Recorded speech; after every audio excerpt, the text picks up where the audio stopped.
My name is Josh Mizell. I'm one of the co-directors for the Humboldt Institute for Interdisciplinary Marijuana Research. My co-director, Eric Eschker, is here this evening. In case you're unfamiliar with the Humboldt Institute for Interdisciplinary Marijuana Research, our mission is to improve the economic, social, physical, and environmental health of individuals and communities through the interdisciplinary scientific study of marijuana. We seek to design, conduct, analyze, and disseminate research concerning marijuana, provide applied expertise to policymakers, researchers, health professionals, businesses, and the media, as well as archive and provide access to source materials. You can find more information about HIMR on our website, humboldt.edu/HIMR, and that's our acronym, of course, HIIMR. I want to, before I introduce tonight's speaker, I just want to draw your attention to a couple upcoming events. One of our institute members, Professor Tony Salvaggio, is going to be, or has organized, an Earth Day Symposium on Marijuana and the Environment, coming up April 19th to the 20th. And Karen, help me with this. There's going to be information forthcoming on panels and locations, is that right? Yes, we have 12 panels and about 4 panelists per panel, and we should be coming up with a schedule this week. Okay, and that'll all be available off the HIMR website. So again, humboldt.edu/HIIMR.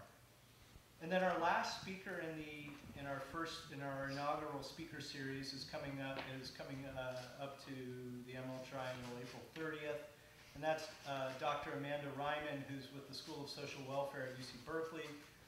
She's also the policy manager for California of the Drug Policy Alliance, and she's going to be speaking on dispensary-based research, an untapped source.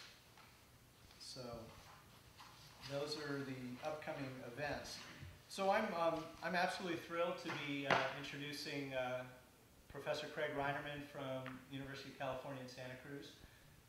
Many moons ago, I was a student, wide-eyed sociology student at UC Santa Cruz, and Professor Reinarman turned me on to the field of sociology and specifically helped cultivate, no pun intended, a real interest in drug policy, crime, and social justice. And it's really a thrill for me, personally and professionally, to have Craig up here speaking at Humboldt State University.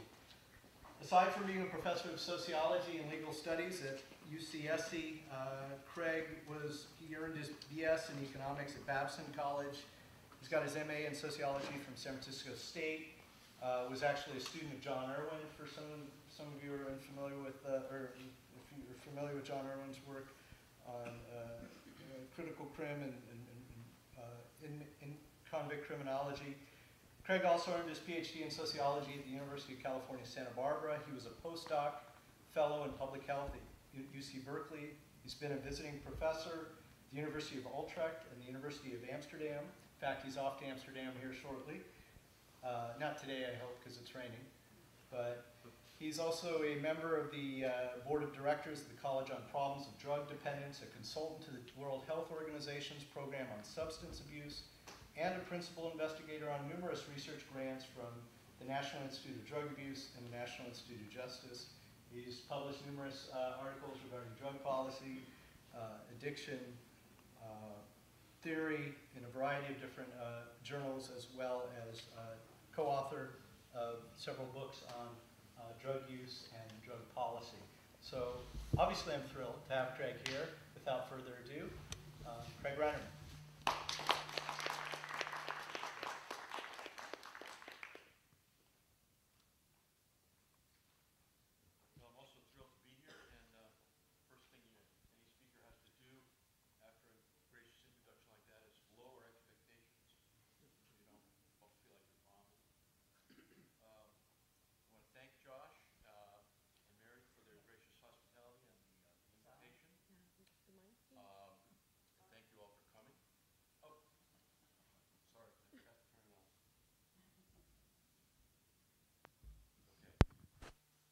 Is it sound on now? Okay. Thank you for that. I also congratulate you for, and Cal State Humboldt in general, for the wisdom of starting and establishing the Humboldt Institute for Interdisciplinary Marijuana Research. In my view, it will turn out to be a very important move because this field and set of issues that it encompasses are only going to grow in importance as far as I can tell. My topic tonight, as most of you I'm sure are aware, for over 30 years the Netherlands has been the only country in the world to allow more or less legal sale of cannabis. Many people saw the Netherlands as a beacon of reason in a sea of punitive prohibition. And many young people from many different countries smoked their first legal joint in Amsterdam, one of Amsterdam's cafes. And as a result of that, the Netherlands has taken on a kind of mythic stature. And there was a tendency upon the part of many of us, myself included, to think that somehow this liberal drug policy was inscribed into the cultural DNA of the Netherlands, you know, going to be in its institutions and somehow and permanent. And that's turning out to be not quite true. And so I want to tell you a little bit about what I've learned that now that the Dutch seem to be, ironically, changing their drug policy in a more conservative direction at precisely the moment when many countries in the rest of the world, including the United States, seem to be taking steps in the Dutch direction. So that's curiosity that I start with. So what happened? Did Dutch citizens and their parliamentary representatives suddenly have a change of heart about cannabis and repudiate more than 3 decades of this policy? The drug control industry tends to read these new policies as saying, well, the Dutch have finally come to their senses. They've seen the light. And they're going to join the rest of the civilized world in embracing prohibition. Medical marijuana patients and marijuana consumers around the world tend to feel betrayed, like somehow, how could the Dutch do this? This was such a shining example. Neither of those views is quite right, and I want to try to chart a course in between them. So let me back up with a little bit of background on the history of Dutch drug law, drug policy. In the late 1960s, right around the same time as President Nixon impaneled the National Commission on Marijuana and Drug Abuse in the United States, there were 2 commissions in the Netherlands, the Bonn Commission and a second one chaired by Luc Holzman, a law professor. And both commissions came out with very similar kinds of recommendations that were, to Americanize anyway, startling in how different they were. They were really quite in line with what our own National Commission concluded after 2 years of study. And Nixon, of course, ignored them. And the Dutch government embraced their commissions. So I'm going to tell you briefly about the key principles in their recommendations were normalization rather than stigmatization. They understood that at least marijuana use and drug experimentation was much more likely to be dealt with intelligently if it was understood to be part of normal growing up, normal modern society. Secondly, they, and in keeping with that, they wanted to keep drug users in the fold of society. We spend a lot of time, in effect, ostracizing, stigmatizing, arresting, imprisoning drug users, and they, both commissions in the Netherlands said that this makes the cure worse than the disease. The consequences from the control are likely to be worse for young people in their development than whatever the drugs might be doing. So the third thing, the third principle was that people who really are in trouble with drugs who are minority drug users and a very small minority of marijuana users, those people need to have treatment, not imprisonment. So that's the basic take of those early commissions. Now, this didn't filter down to policy right away. In the early 70s, there were so-called hash bars in Amsterdam in particular, but a few other Dutch cities, where they had what they called house dealers who were informal, unofficial, but tolerated. Now, there's an interesting terms in the Dutch language, which I don't pretend to have mastered, but I know a few of them, and one of them is gedogen, which means to tolerate, and the other is toch, which means, you know, all things considered. And so you often put these two things together philosophically, and they say, this is a way of allowing what is not allowed. And this sort of paradox is common in Dutch culture, allowing what is not allowed. And marijuana is not the only thing that they are this way about. In the 1980s, they started to try to make official and to license the so-called coffee shops where cannabis products were sold. And they tightened the regulations. Eventually they increased the minimum age to 18. They didn't allow large sale. They limited it to a few grams. They didn't allow advertising. The only point at which marijuana consumption in the Netherlands went up higher than neighboring states that didn't have this system was when they allowed advertising. So they very quickly got rid of the kind of commercial promotion.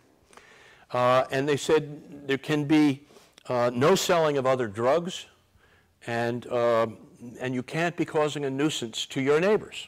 So that if you were in a building where you had apartments up above or next door, and turns out you were creating a lot of noise or playing music too loud, they would warn you once and then grab your license. And that was a very costly proposition to these business owners. And in the 1990s, they had at their peak I think it was over 600 different coffee shops in the country. Most of them concentrated in a few large cities like Amsterdam, which had almost 400 of those. And you had a system where there were more than could be sustained as an economic matter. Shops would open and they wouldn't really have enough business, and they would close. And combined with the tighter regulation and licensing procedures, there were some that fell by the wayside, but there's still somewhere around 200 in the city of Amsterdam. Now, I'm going to tell you in a minute about what has changed about Dutch drug policy, but I want a couple other key things to clarify. The conservative Christian parties in Parliament never supported the policy I've just described, but they never had enough votes to change it.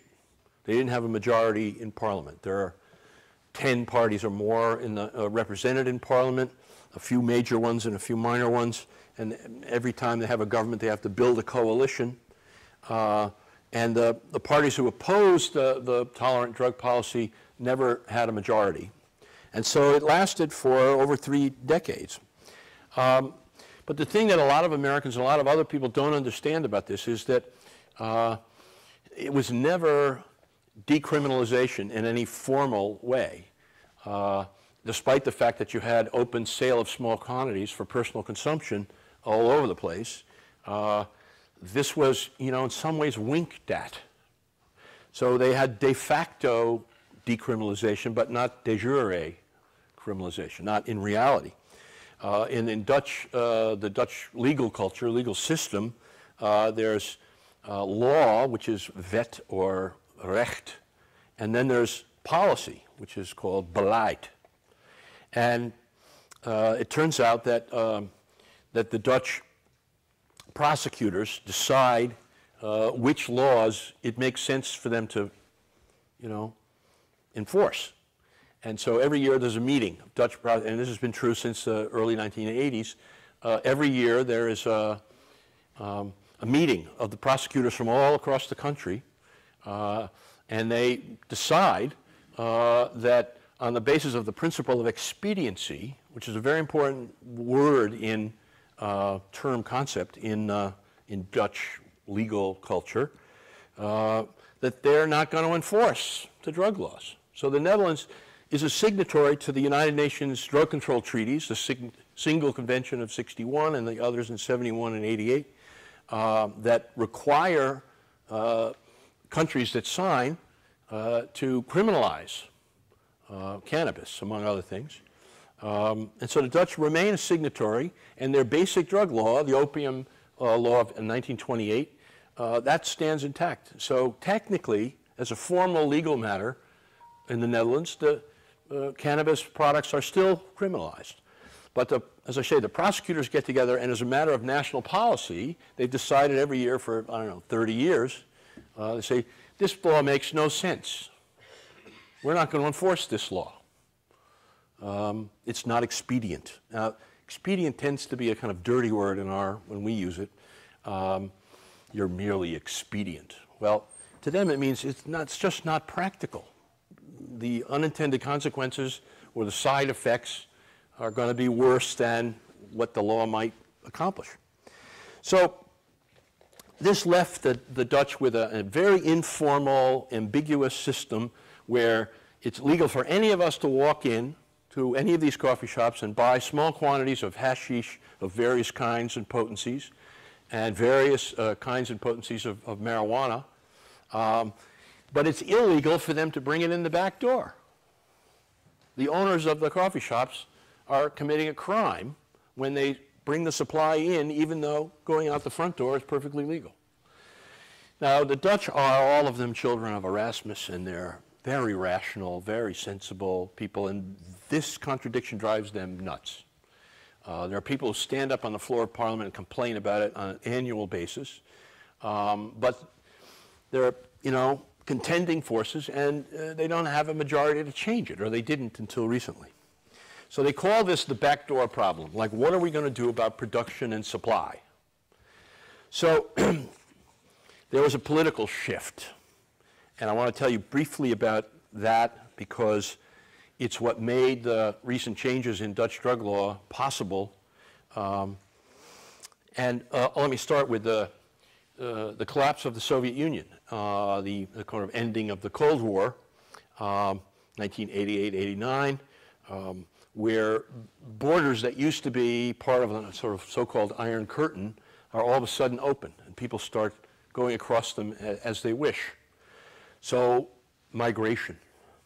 This is accelerated and expanded when the Maastricht Treaty of '93 was signed in the European Union, which meant that if you were a citizen of any one state in the European Union, you could go to any other member state in the European Union and work, live.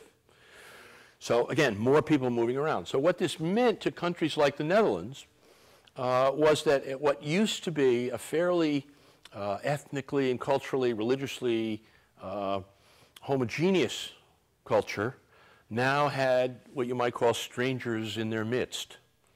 The ethnic other had arrived, and this happened at precisely the moment where you have the forces of globalization making the economy very, the competition from the ability to move capital and labor around the world to places where they have cheap labor and no environmental protections, for example, meant that there was a real squeeze on what had been among the most generous welfare states in Europe. So that made it more difficult to manage because all of a sudden there's less in the way of public resources being made available to people. So more migration and less ability to help, and all of a sudden you start to see the rise of an anti-Islamic immigrant movement. And this barely gets underway when the first leader of it, a man named Pim Fortuyn, who had spoken out wildly and repeatedly against Islamic immigration. And this is a man who's a gay activist, a former sociology professor. Pim Fortuyn basically said, look, the Netherlands is the smallest country in the world. It's the most densely packed, and we're full up. We can't take any more people, and these people are backward because they want to beat me up as a gay man, he said. They want to bring women's rights back to the Stone Age. It's a backward religion. The hell with them. We don't want them. And there was a portion of the electorate, largely working class, largely in the South, but not only, who cheered this. So this guy does a radio interview. He's about to be elected prime minister because his party was about to get the most votes. And he did a radio show in which one of the callers called in and asked what he thought about mink farming. Apparently there was mink farming in the north of the Netherlands. And he said, well, you know, we eat meat, we eat pork, we eat chickens, we use the skins of the beef and so on and so forth. I don't see what the difference is. So he walks out of his radio show and he's going into his car, and a guy walks up to him and pumps 5 bullets in his head. Now, in a country that is, you know, has a crime rate that's about 1/10 the United States, an imprisonment rate that's about 1/9 of the United States, the idea that a public figure, even one where most people thought he was repulsive and racist, you know, an assassination on a public street in broad daylight shook the country to its bones. And they thought immediately, as we did before we discovered it was really Timothy McVeigh who blew up the federal building in Oklahoma, they immediately thought it must be Islamic fundamentalists who he's been insulting all these months. But it turns out it wasn't. It was a vegan, a Dutchman who was just offended by his ideas in general, and he shot him to death. 2 years later, this cauldron still bubbling, there's a man named Theo van Gogh, which is, we call it Van Gogh. He's the great-grandnephew of Vincent van Gogh, a provocative author, filmmaker, talk show person. And he said some very derogatory things about Islamic fundamentalists. And he was gunned down in the middle of a street on his bicycle in the middle of the day in an ordinary Amsterdam neighborhood. And then after he'd been shot, he was stabbed with a machete and a note pinned to his chest with a smaller knife, basically saying, all of you Western types, this is what you can expect if you don't respect Islam. And this was by an Islamic fundamentalist. So this fuels the fire, long story short, anti-Islamic immigrant movement, and gave rise to the third key figure in this story is a man still out there, still in Parliament, called Geert Wilders, a former policeman who is absolutely overtly saying this is a war of Western civilization against a barbaric Islam. So all of a sudden there's a new configuration in Parliament, a new political kind of constellation. Instead of a center-left government, as had been the case for most of the post-war period, there's now a center-right coalition that included the it's called Partij voor Vrijheid, Party for Freedom. And the Party for Freedom one of its chants was, this is the end of what they called in Dutch the linkse kerk, the left church. So the Netherlands, as a progressive, intolerant, liberal country, not just about drug policy, but about many things, they thought we want to put further nails in the coffin of the linkse kerk, the left church. Multiculturalism, tolerance, this is now nonsense according to the right wing. So this new government, the Minister of Justice, elected from one of the Christian conservative parties that had been out of power, or at least in a minority in the government. These parties had always opposed the liberal policy around marijuana. But then they had new reasons and new power. And the reasons they gave were, well, first of all, we're under relentless pressure from UN drug control agencies, prompted by the United States most of all. The United States government funds them more than any other government does. Secondly, and more directly, there are pressures from neighboring European states. So France, Germany, Belgium, none of whom had the Dutch policy, was saying, hey, our citizens are going across the border, buying marijuana and hashish, and then they're bringing it back home, and we don't like this, and you should stop this. And I should say that, in fairness, the Dutch government has to deal with its EU neighbors on any number of issues.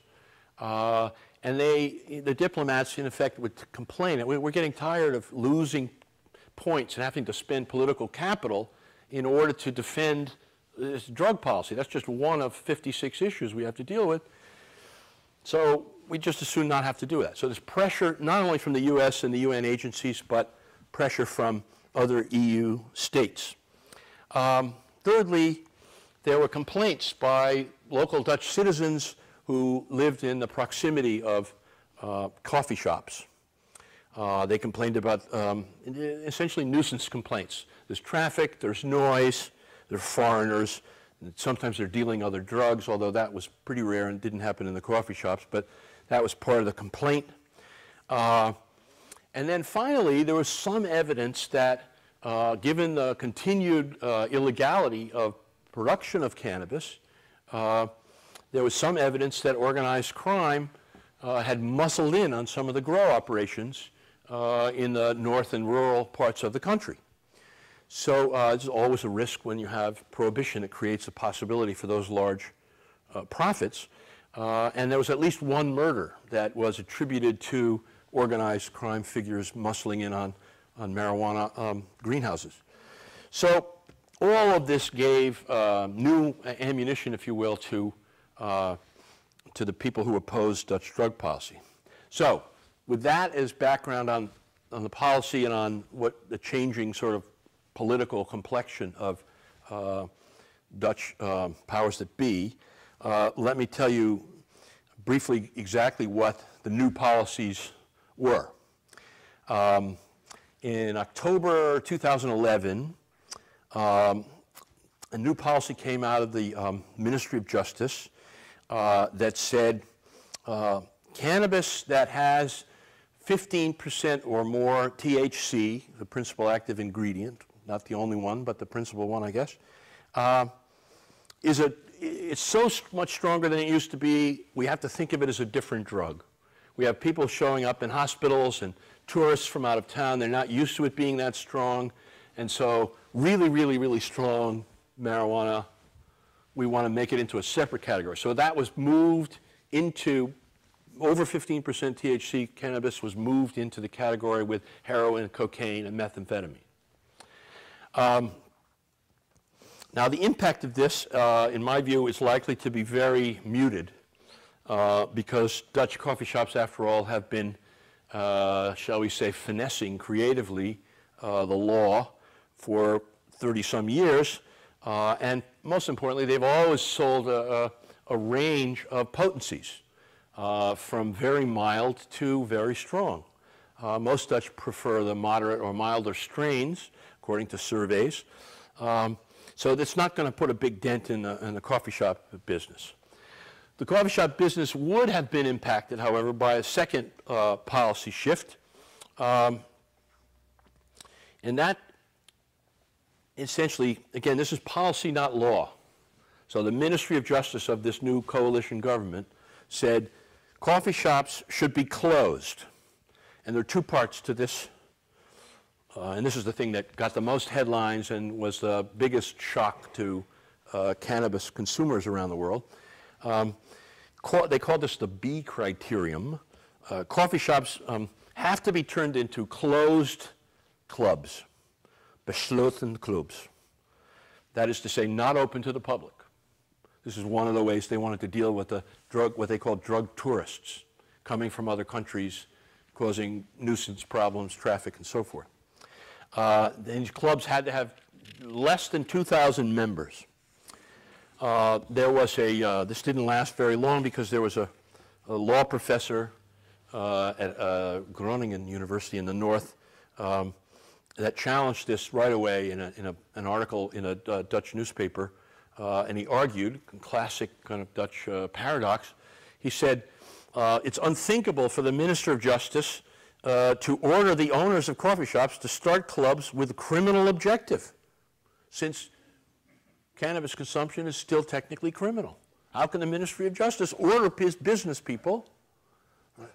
And so you start to see this B criterion start to fall apart pretty quickly. Then there was the I criterion. And this was the policy that said coffee shops can only sell cannabis to the, and this is one of those Dutch words where normal English speakers can't really say it without the risk of spitting. And so, ingezetenen. This is people who live in the Netherlands. So, could be expatriates, but mostly it's Dutch citizens. And again, it was a way of restricting sale to the people who actually live in the country as a way of cutting down on drug tourism. So there were a lot of opposition to this policy emerged from the cities, even the Association of Cities. If you can imagine the National Conference of Mayors, I think it's called in the United States, you know, issuing a formal objection to cannabis prohibition to the Justice Department in the Obama administration. That's kind of equivalent. You start to see all kinds of mayors object. For instance, maybe most importantly, the mayor of Amsterdam said on national television that this policy is dumb. It's going to lead to unintended consequences like the revival of black markets.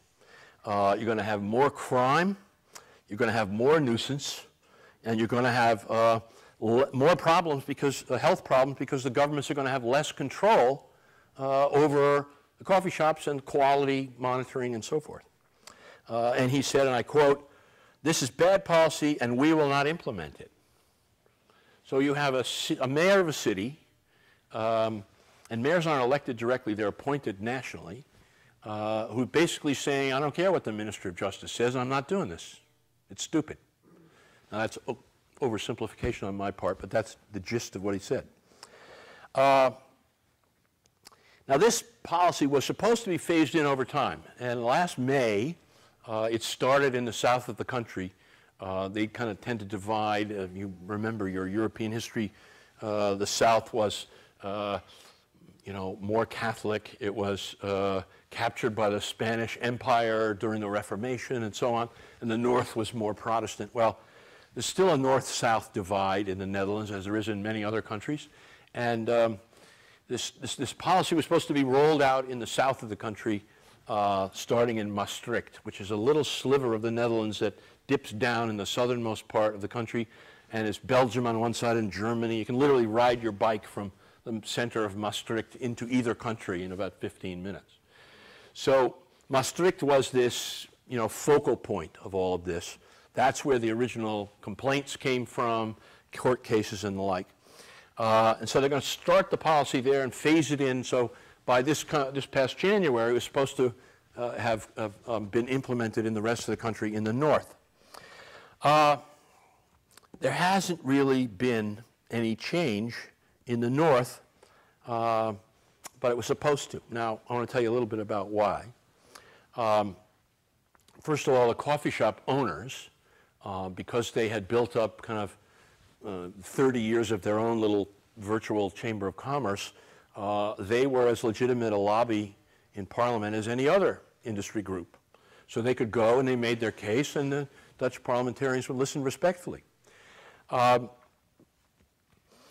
they did this challenge on this new policy on several grounds, one of which was that it violated European Union trade agreements, because part of the Maastricht Treaty and other treaties was that, you know, any citizen of one EU country has to be treated the same in every other EU country. That didn't go very far, but the Dutch equivalent of the Supreme Court, which is the Raad van State, which is a Council of State really, they issued a ruling that said, in effect, the government can, you know, seek policy that will restrict sales to non-citizens, you know, stop non-citizens from getting this, but you can't do it in the way that the government has done it. In effect, drawing them a little map of how you you can do it. You can't do it this way. You can do it in principle, but you can't do it the way you've done it. Interesting ruling. And they basically said that to discriminate against a group of people like this, it can be done, but only if two conditions are met. The first is you have to prove that the group being discriminated against is the same as the group that's causing the nuisance, the behavior that you're going to want to criminalize, that you're trying to stop. The policy doesn't really pass that test because the nuisance at issue was being created mostly by tourists who were looking for other drugs, not primarily or even much at all by tourists who come to the coffee shops. You know, in the U.S., we know that cannabis consumers are often, because they are so far more numerous than, there's over 100 million Americans who have at least tried cannabis, and they so far outnumber the users of any other illicit drug that they somehow get lumped together in our public discourse, and they get, you know, blamed for, you know, meth addicts, heroin addicts, crackheads, and so on and so forth. And the same kind of thing was developing in the Netherlands, but it turned out they didn't have any evidence of that. The second condition that the Raad van State said had to be met for such a policy is that every other option to deal with problems had to have been tried and failed. And again, the new policy that this new government had proposed didn't really pass this test because it turns out at least two cities had faced these problems. Cities near the German border, Venlo and Groningen. And it turns out they had a very Dutch solution in those two cities. They had people in the city, these old narrow streets, city center, lots of wonderful shops and cafes, and they complained of the traffic and the noise from coffee shops. So what the governments of Venlo and Groningen did was to say, all right, if it's a problem here, rather than, you know, try to prohibit something which we know is going to go on anyway, let's move it away from where the people are going to be disturbed. And so they put it out by the freeway in an area where nobody's going to be bothered by the noise and the traffic. And they tried some version of that in both those cities, and it worked in those two cities. And so by this criteria, the Dutch Supreme Court, this new policy wasn't really cutting it either. So nonetheless, the Minister of Justice defended this second criteria about selling only to people who were Dutch citizens living in the Netherlands, and basically said the courts have said so far that if you're talking about border cities, it's okay to have that policy. Now, this still leaves it in a little bit of a, you know, ambiguous situation. So what have been the results so far? I want to say a few more things, and then I want to have plenty of time for comments and questions and the like. My colleagues at the University of Amsterdam's Institute for Criminology did the evaluation in Maastricht. How well is this new policy working out? And I want to tell you just briefly what they found.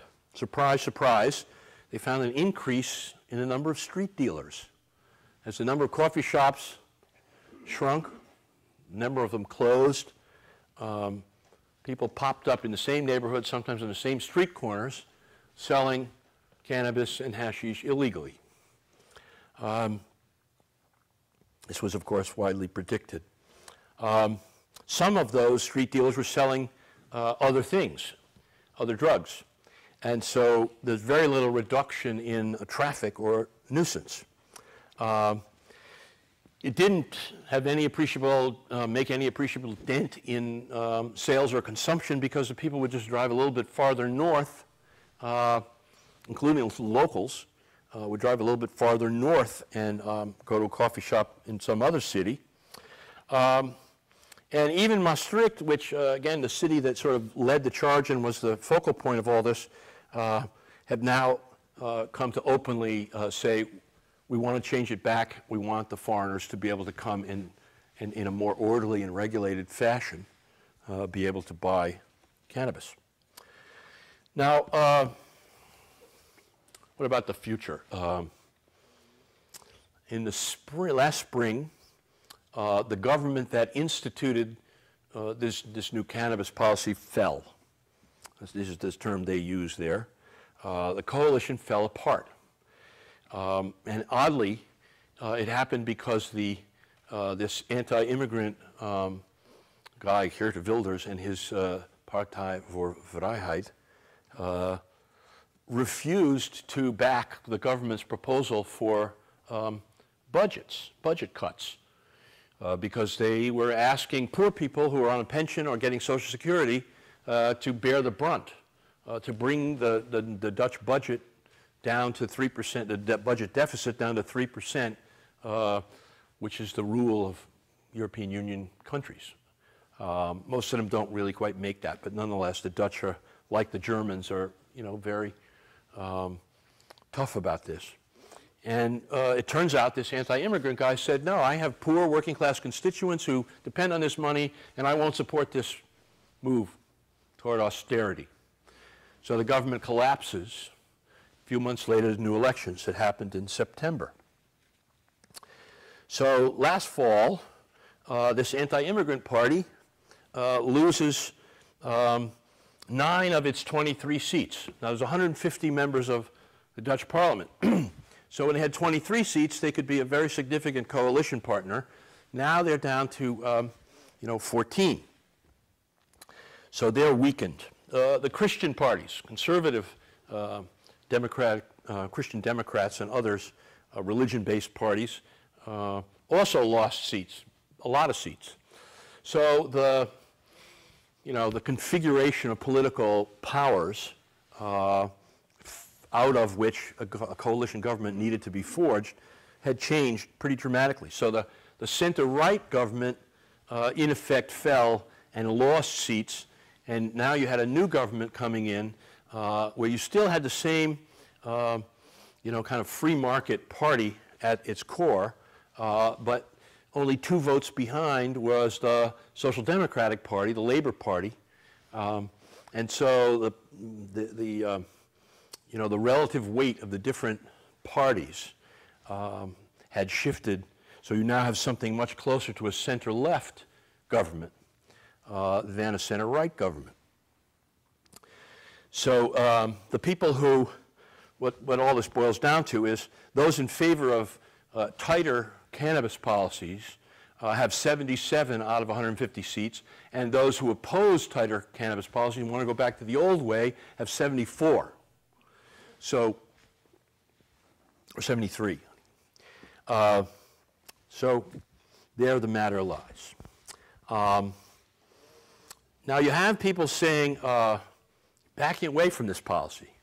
So the Prime Minister has said a couple of months ago that changes to the drug policy have not been finalized. That was his phrase. The ban on foreigners is still technically policy, but they're now allowing local councils to have the last word. And local councils, when you have a federal policy, and the local council can just say, well, this doesn't make sense for us. We're not going to do it. There are more court challenges likely from the Coffee Shop Owners Association, among other groups. There's going to be a new debate in Parliament in coming weeks.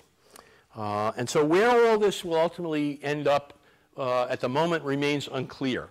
But what looked like, a few months ago, a radical change, we're the only country in the world that allowed legal, semi-legal sale of cannabis, had changed this policy. It now looks like that policy, that change, is not really fully implemented almost anywhere. Support for it has fallen away. And so we don't know where it's going to go. We don't know what all this will ultimately mean. But there's some things we can say that it does not mean. There's been no big shift in public opinion among the Dutch population. The idea that somehow there had been a big change of heart or change of mind about drug policies was never true. There was never much of a change in public opinion polls. Clear majorities of the Dutch public still back decriminalization.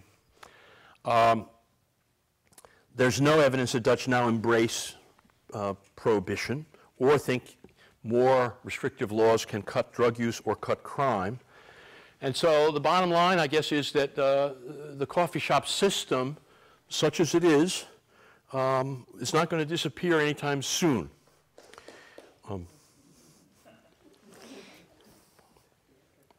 Now, I want to end with just a few more comments about, what we might learn from all this. And I'm not sure where any of this is headed, but I started to think, sketching out these notes, what might we learn that has some relevance for the drug policy debates in the U.S. at present? And I want to say 4 quick things. One, that what I learned from this is that drug policy reform as well, is a product of specific political conjunctures, a set of political conditions, and those conditions can change.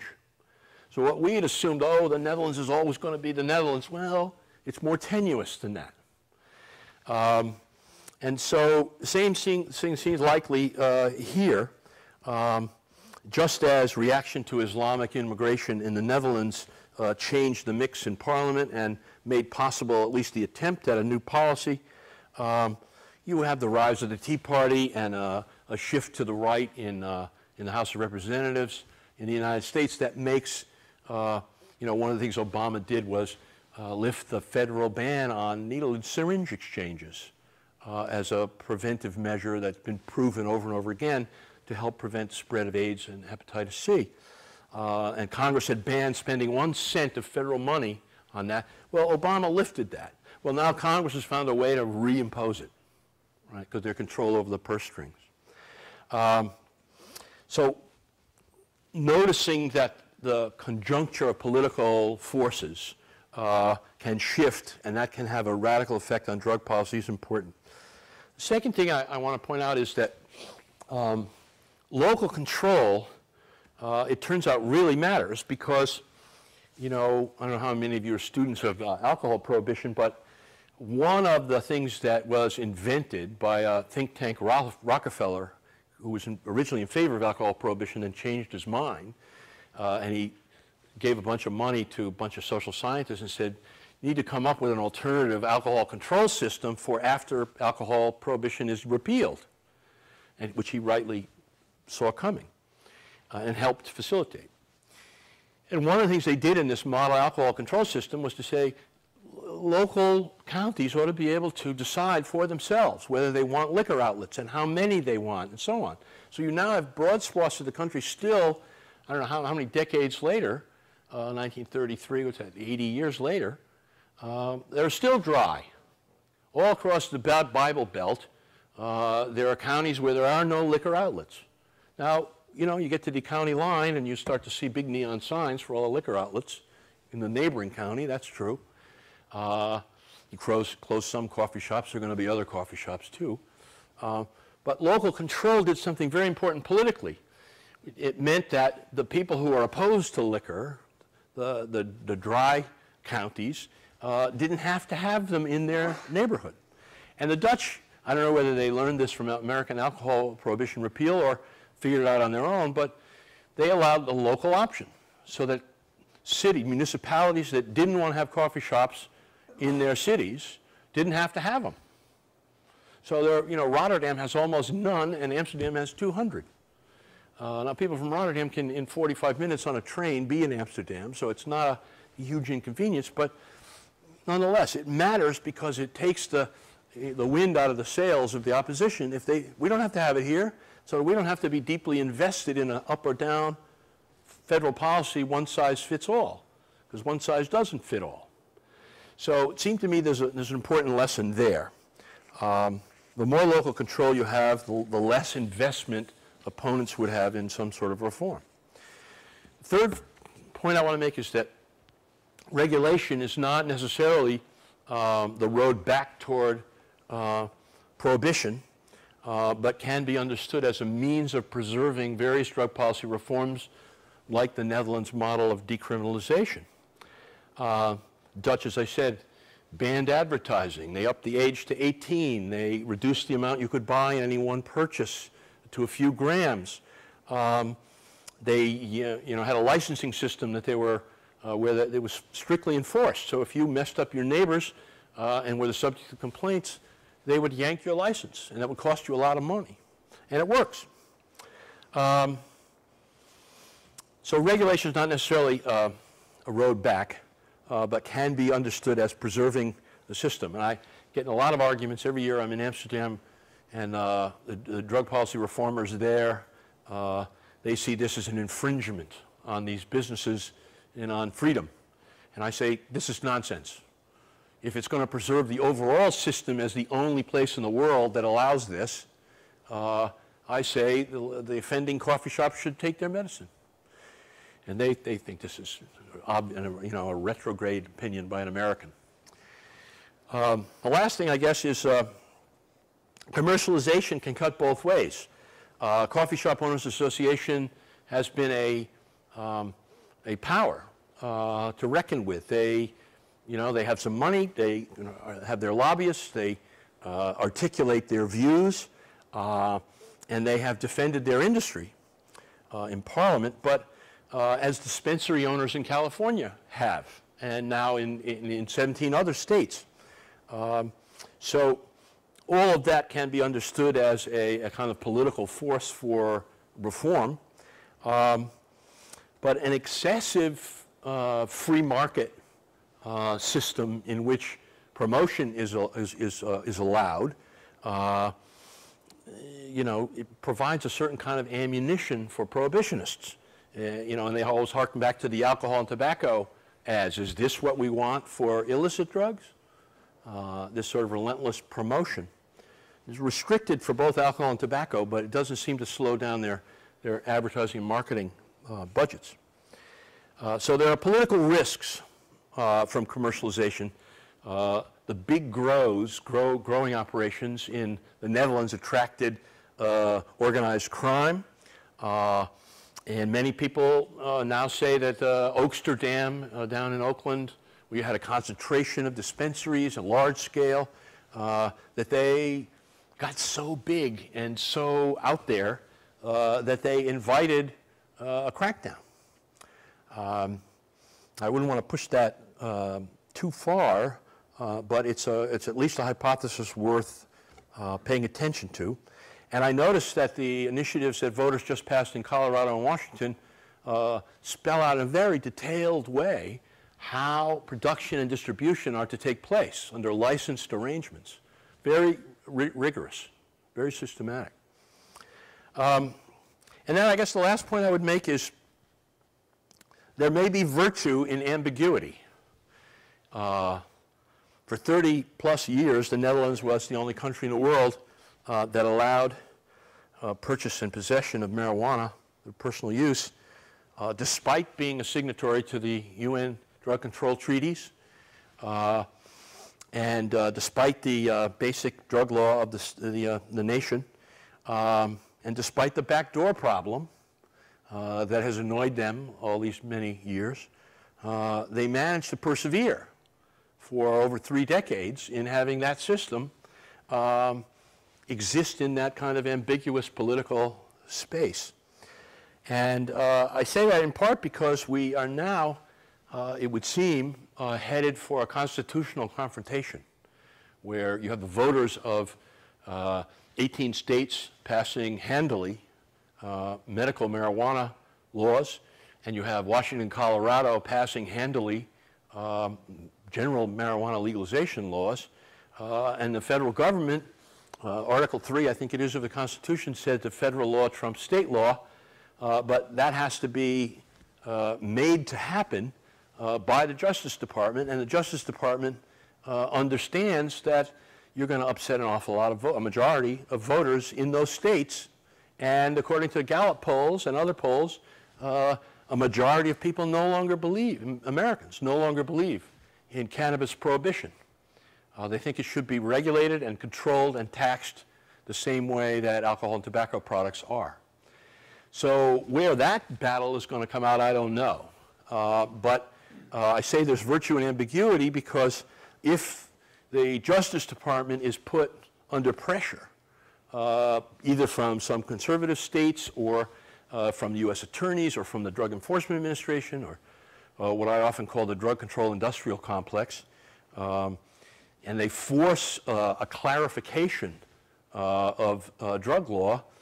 It may be the case that the flexibility in these ambiguous spaces between federal law and state law, the flexibility that we've had to have things like medical marijuana in 18 states and decriminalization in 2 so far, that may get challenged and that may get, get kicked down by the federal government, all of which may have unintended consequences.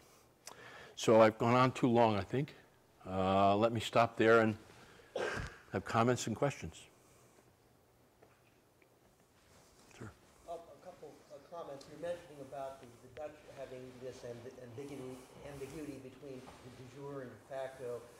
And it seems to me in this country we have a similar thing, the red light districts on the wrong side of the track. Yeah. And that's constant everywhere I've ever lived. So yeah. It doesn't seem that's very unique. I was going to ask, because you talked about these politicians who are anti-Islamic or anti-immigrant, and then talked about marijuana policy. Is there any direct connection between Islamists and marijuana, or is it just happens to be part of the political? In this country, I was going to say, in this country, there's this idea that marijuana prohibition had to do with Hispanics. And yeah. And I'm just wondering if there's something similar or not. Originally, 1930s, much was made of the connection between Mexican immigrants and marijuana use, and that the racist rhetoric was used to mobilize votes to pass Marijuana Tax Act in 1937. As far as I know, there's no connection directly whatsoever. Islamics, according to the user surveys, use marijuana much less than native Dutch people do.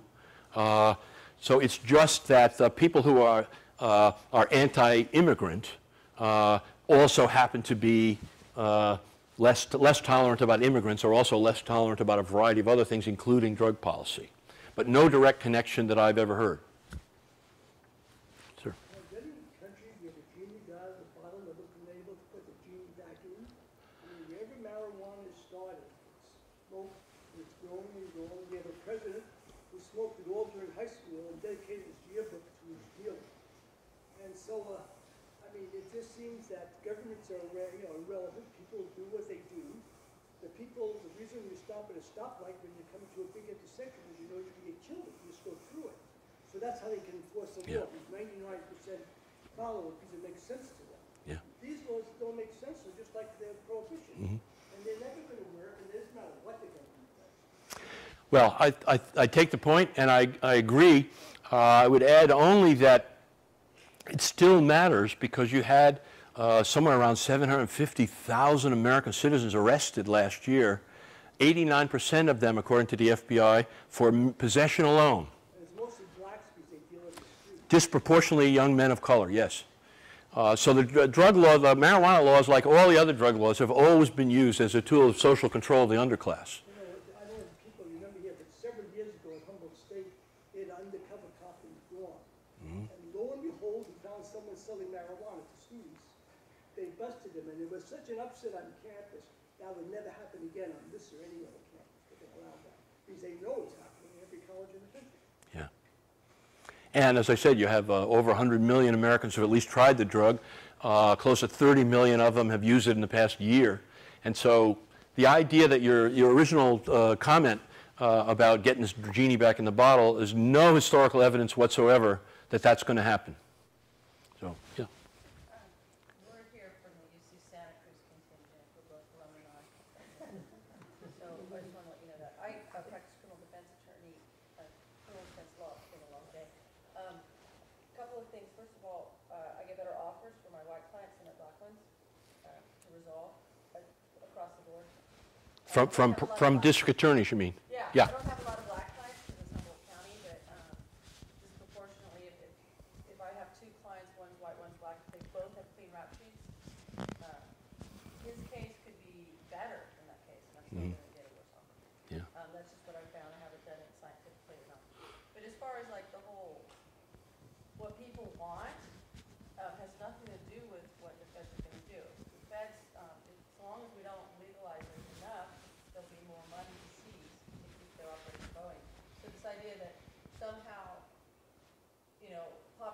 opinion will change the federal law enforcement is nuts. The more that it's black market, the more money is to be made, the more they can seize when they arrest people, the more they can keep their boys with toys going.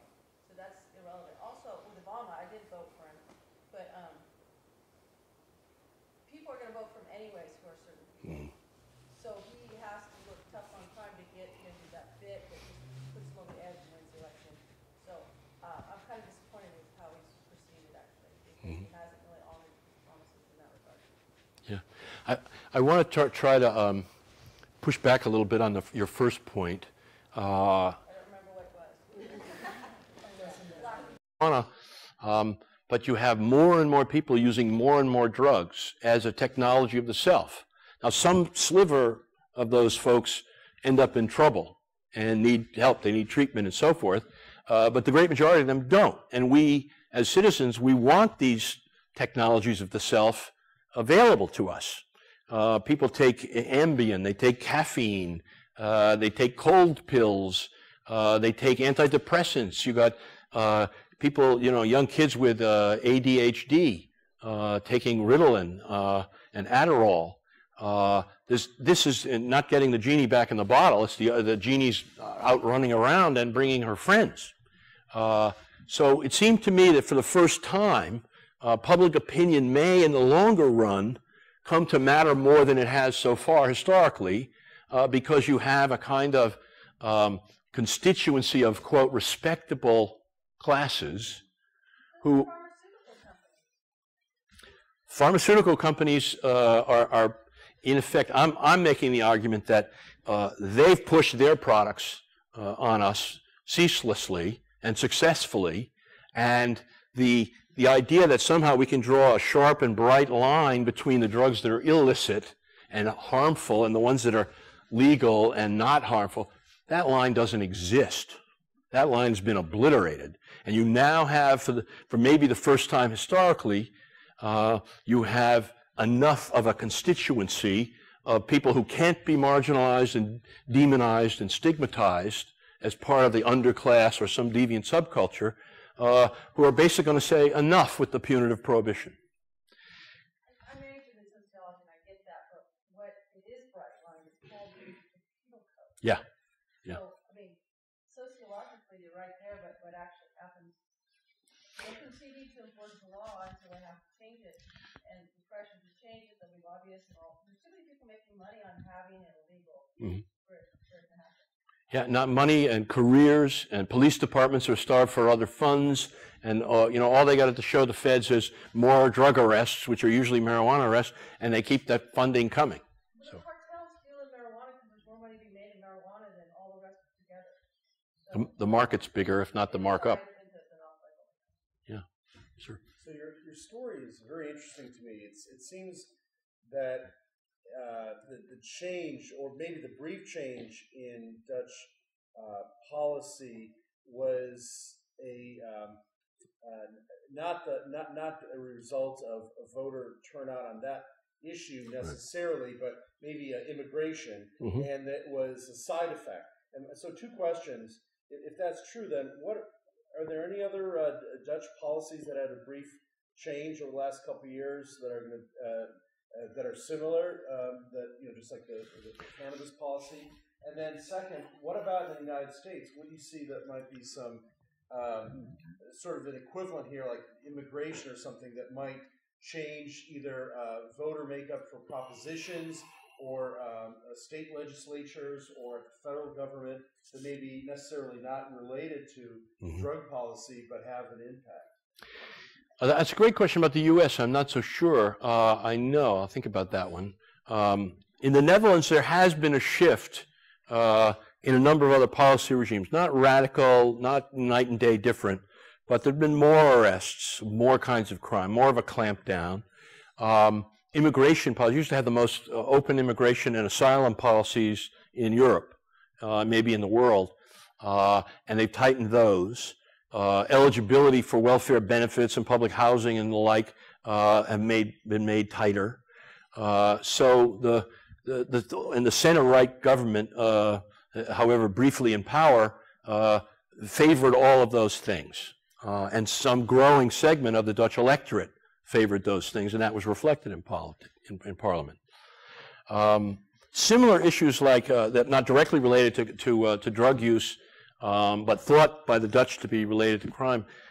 In the United States, I don't know. You know, there's a way in which the history of drug scares suggests that there's a kind of reciprocal demonization between the dangerous class du jour of users and the dangerous drug, right? So in virtually every case, whether it was opiates, which, you know, in the late 19th century, early 20th century, the overwhelming majority of opiate addicts were white middle-class women. And then it was thought to be a medical problem between the women and their doctors. But when you start to see members of the Wobblies and migrant workers and blacks who are coming off the, you know, post-Reconstruction Southern agriculture into cities and moving north, all of a sudden it starts to be understood and defined in a very different way. Cocaine gets associated with that same shift in the user base. When the original criminalization of marijuana in the 30s, they trotted out the Mexicans and other immigrants' story to make drugs sort of this foreign menace, this invasion. Sadly, in my community in Santa Cruz now, they're talking about homeless people in the same way. There's a neighborhood group, law and order group, that is speaking the same way about homeless people and homeless addicts who leave needles around and other things, and they're literally this close to vigilantism in an otherwise fairly progressive city. So I don't know how it's going to play out in the United States, but the connection doesn't have to be very direct, and it doesn't have to be particularly well documented in order for it to have political impact. So, yeah. I also really liked the details of the Dutch case, which I'm not always totally familiar with over that period of time. And as you pointed out, in the Dutch case, what was legalized de facto was sales, but not production or transportation. And in the U.S. case, potentially we're talking about legalizing all areas of drug production through sales and consumption. And I'm wondering if you see from the Dutch case how the larger, more overt legalization at only state or local levels in the U.S. would either help the case for legalization or be turned around against it. Well, it depends on, to my mind anyway, it's a great question, and it was going to depend on what the consequences are seen to mean. Now, I say seen to mean deliberately because the empirical evidence so far suggests in the Dutch case, actually I brought these figures. My soundbite on this is availability is not destiny. And in the Dutch, in the Netherlands, the lifetime prevalence of cannabis use, that means people who on national surveys say I've at least tried it, is 22.6%. In the United States, where they arrest hundreds of thousands of people every year for it, it's 41%, right? In the Netherlands, you can't throw a brick in major cities without hitting a place that sells it. And there's nearly half as many people in the population use it. The last year prevalence in the Netherlands is 5.4%, and in the U.S. it's 10.3%, nearly double. So availability is not destiny, and we know this from our own experience because there were 11 states in the U.S. In the late 70s and early 80s that took significant steps in the direction of decriminalization. Most of them since repealed. But they did 3 studies comparing the 11 states with neighboring states that didn't, shift to a traffic ticket type system or $100 fine, a significant reduction in enforcement effort.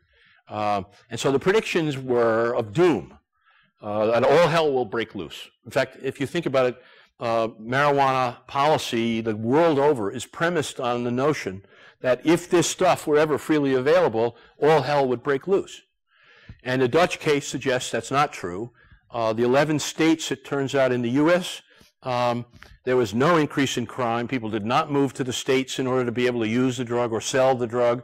They didn't graduate to harder stuff and so forth. And then the other piece is since Proposition 215 passed, there's only one survey I know that's done statewide, done by an education institute at UCLA, and they ask high school 10th graders and 12th graders, I believe it is, about their drug use. And they do a survey every other year. Well, in the years since 96, when Prop 215 passed, there's been a decline in marijuana use among high school students in California. So, at precisely the moment in history where you have this sort of proliferation of outlets that sell, and at least, make available maybe indirectly, availability is expanding in some really significant way, you don't see an increase among the population everybody's most worried about, rightly so, young people. So the way I read these tea leaves is there's no solid empirical evidence suggesting that should this drug become more widely available, use is going to skyrocket. If it skyrocketed, you still have no reason to think that anybody, only a small minority, a small percentage of that are going to get some kind of trouble with it.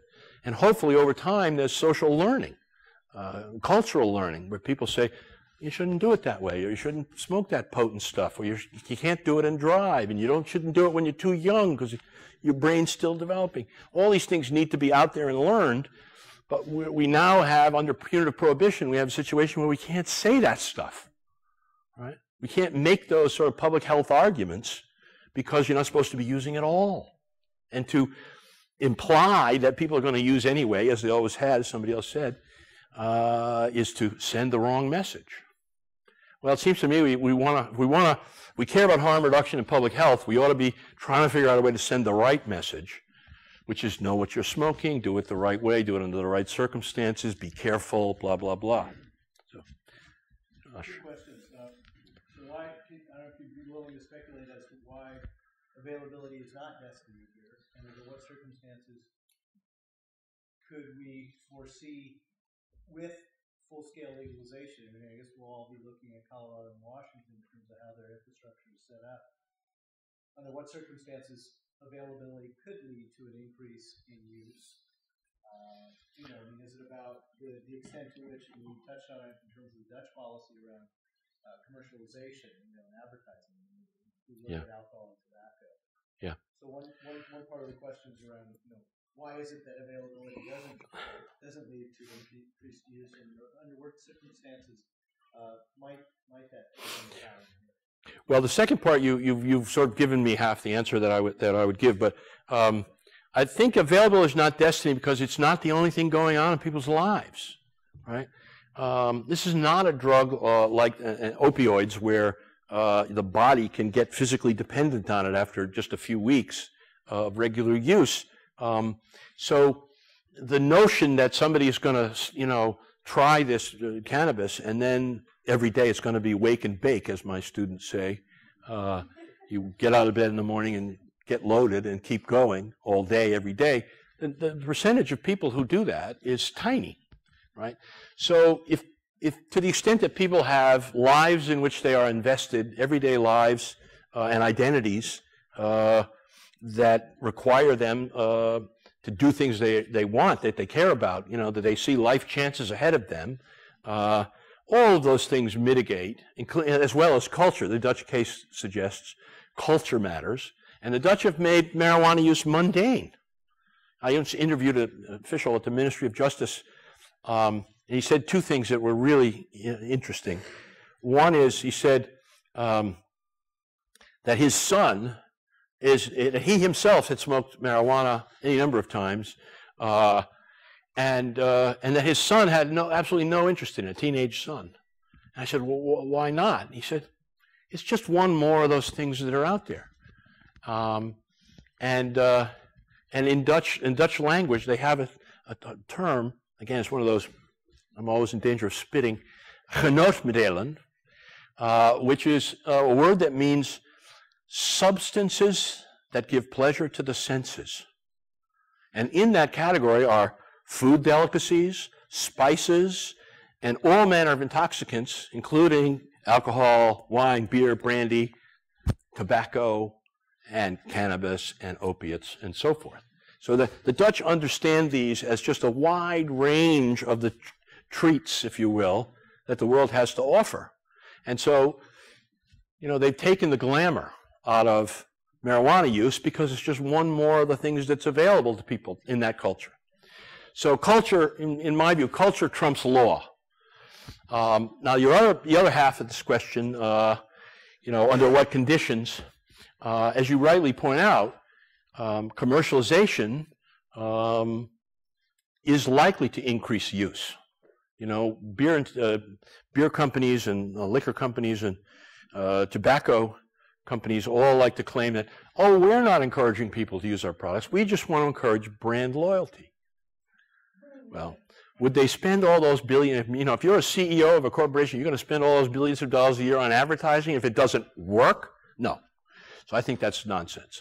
So there's a danger, as I said, in commercialization. So that's one key condition.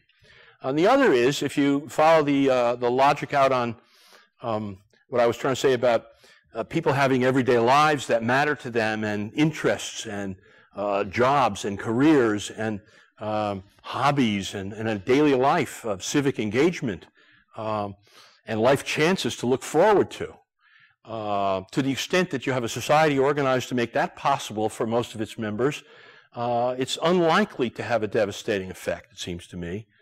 But to the extent that you have a society that those conditions are not met for a growing number of people, then those people are going to be more vulnerable, put it that way.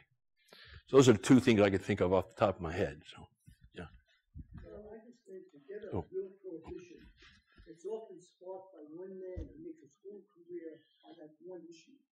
Anslinger that just got the head of the drug industry, was headed for 37 years. Yeah. He planted all sorts of, his whole career to make it a bad name. Yeah.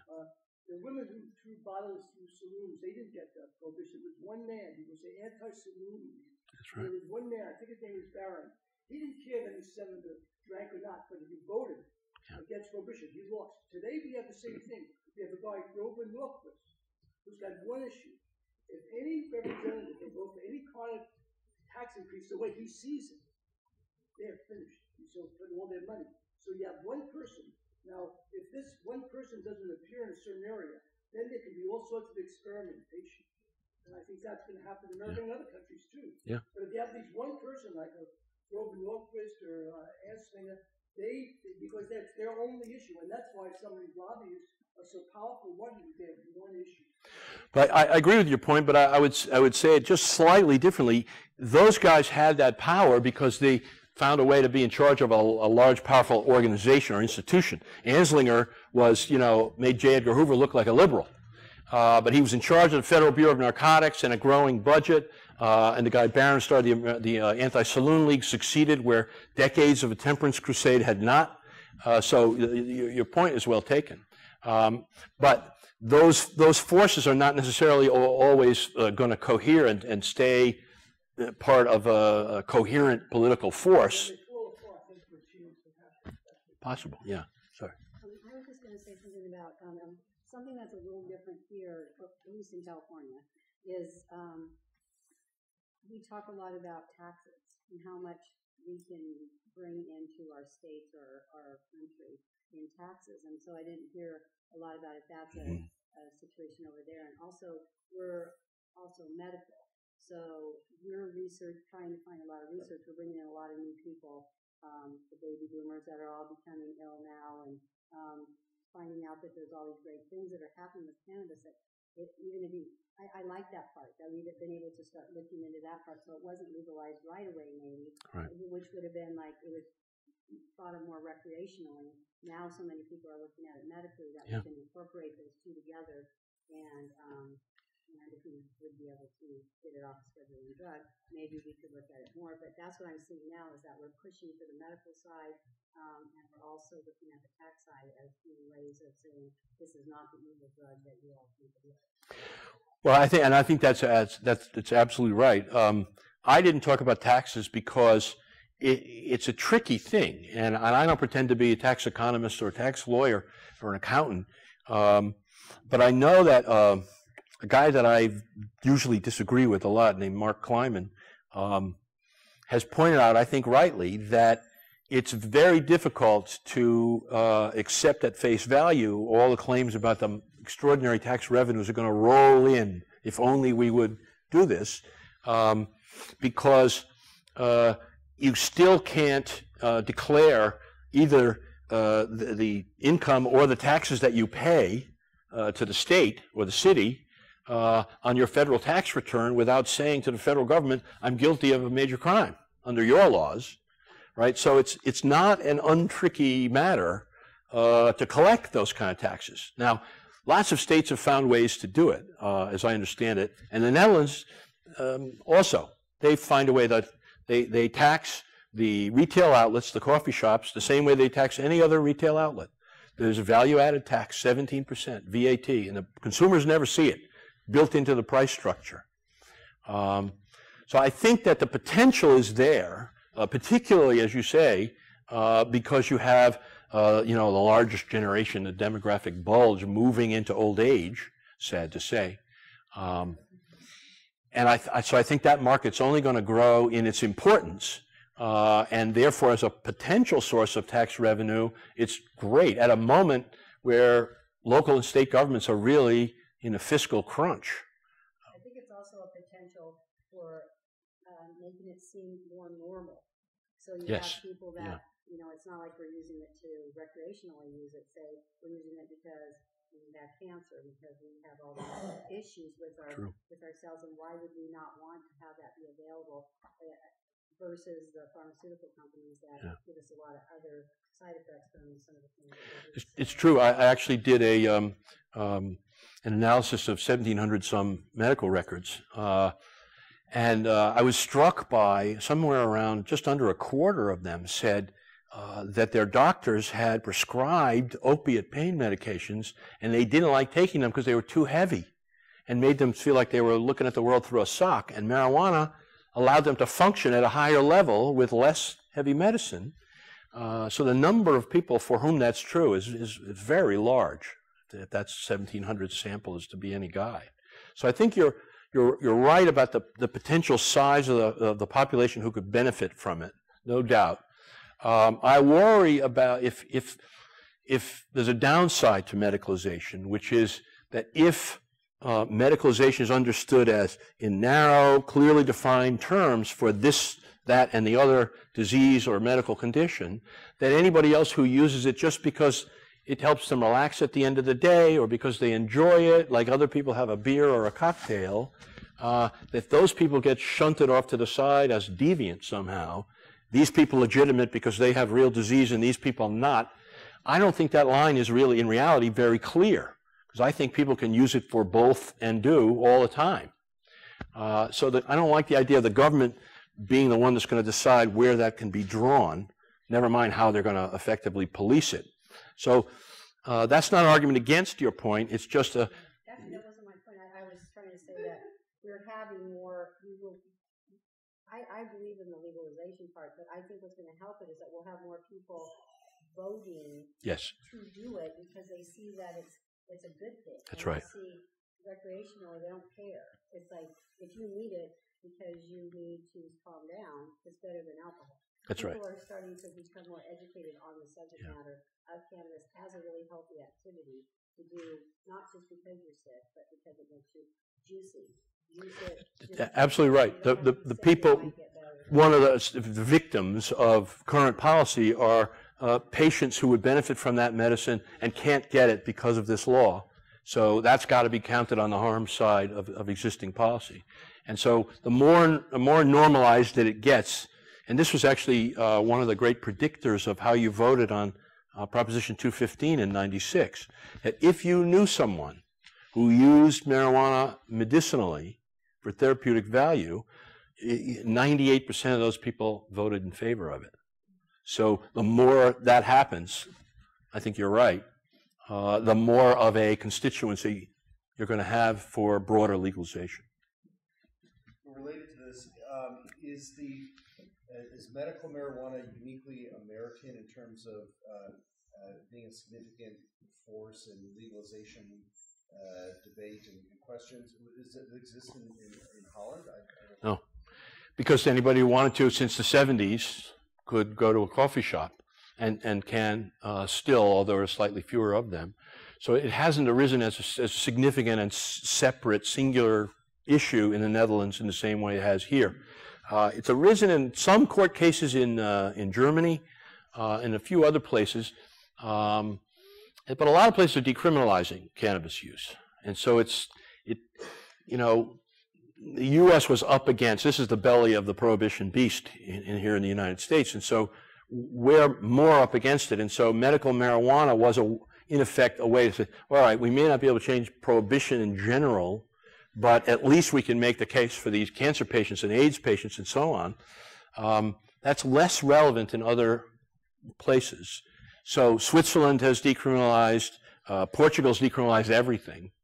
And you're seeing more and more, that's one of the things I said at the start, it's ironic that the Dutch were out there and, you know, by themselves for all that time, and now they seem to be moving back when a lot of other people are moving in their direction. So, I'm not sure you answered the question that I was hoping for. I thought I interpreted your question meaning in the Netherlands, is marijuana viewed as a medicinal thing, or is it mainly just recreational? They use it in that category of pleasure-inducing things.